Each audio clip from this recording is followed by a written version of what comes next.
Para su proyecto de Derecho Internacional Privado se abordará el origen de la misma y también el conflicto de la norma.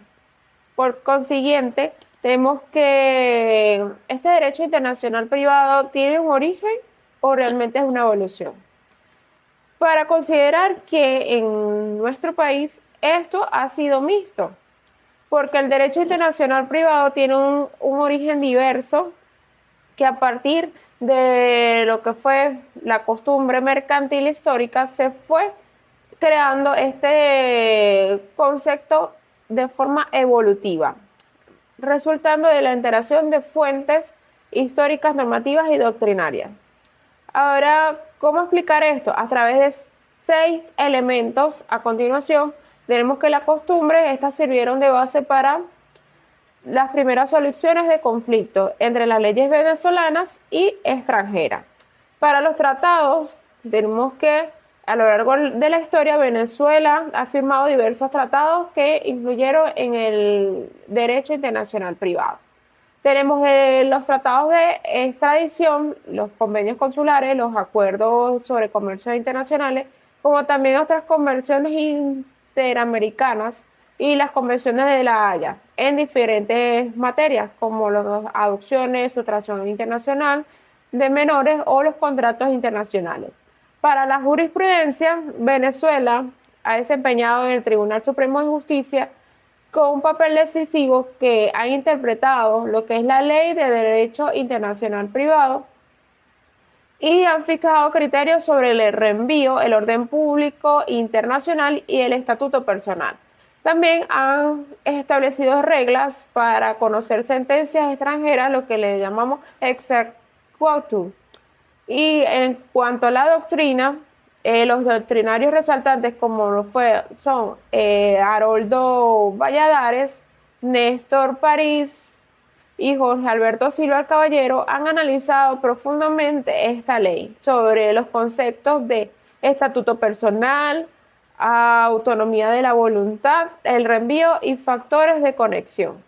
En cuanto a las convenciones internacionales, hay unos instrumentos muy resaltantes que son en la Convención de La Haya que regulan lo que es las adopciones, contratos de reconocimiento de sentencia.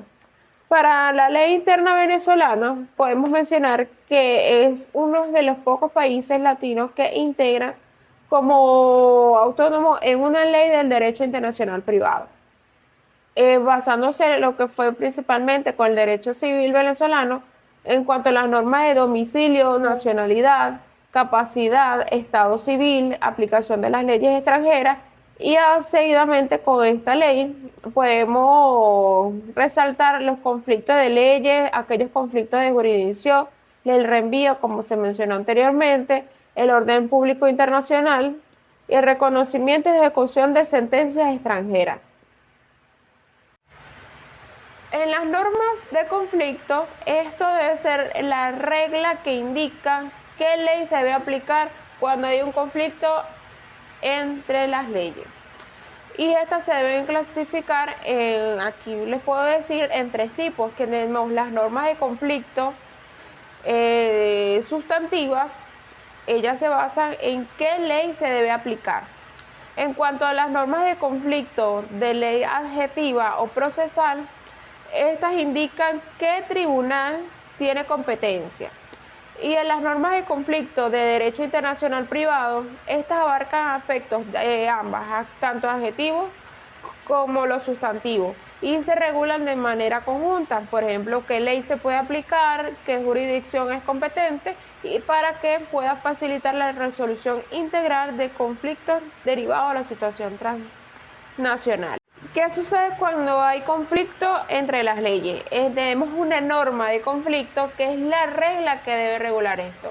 Y sus características son porque de forma indirecta, que no resuelve el problema, solo indica qué ley debe aplicarse. Esta es neutral porque no favorece a ninguna ley y a ninguna de las partes. También es una estructura doble porque tiene un supuesto de hecho y un factor de conexión. Es general y abstracta porque se aplica a todos los casos similares con elementos extranjeros. También es que coordina sistemas jurídicos de forma supletoria y es limitada por el orden público. Su estructura se consagra por un supuesto de hecho, un factor de conexión y el resultado, que es la ley que debe aplicarse. Estos factores de conexión pueden ser la nacionalidad, el domicilio o residencia habitual, el lugar o contrato del acto jurídico, la ubicación del bien y el lugar del daño. ¿Qué sucede cuando no hay tratados? Estas normas de derecho interno se deben aplicar con las normas internas de conflicto de cada país. Unos casos usuales tenemos que el reenvío. Esto permite que la norma de un país remita la norma de otro país para evitar así los vacíos legales. Tenemos el fraude a la ley, que hay que evitar porque es que cuando intentan aludir normas nacionales usando un elemento extranjero de forma artificial. Y esto se ve básicamente cuando trasladan un domicilio a otro país para evitar impuestos o normas contractuales. Hay que estar muy atentos con eso, y la aplicación práctica es que determina qué ley se debe aplicar y qué tribunal es el competente en conflictos internacionales. El ejemplo muy breve es una ejecución de sentencias extranjeras en Venezuela, como lo que son el matrimonio, el divorcio y los contratos que se encuentran en la sala de casación civil del derecho internacional privado. Gracias.